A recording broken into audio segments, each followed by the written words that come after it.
Nëse vuani nga tensioni i lartë, hani një lugë kos dhe do shpëtoni.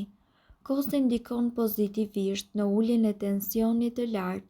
Në studimin e zhvilluar nga Fondacioni Amerikan i Zemrës është parë se konsumimi i kosit në vaktet e përditshme mund të ulë tensionin e lartë pa shtuar kalori.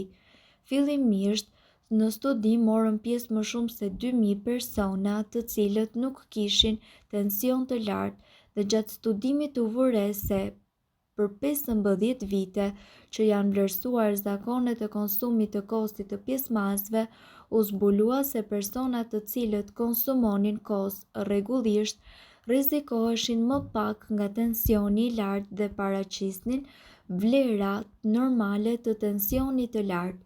Specialistët theksojnë se konsumimi i një tas kosi gjatë 3 vakteve ul me 31% rrezikun e shfaqjes së tensionit të lartë.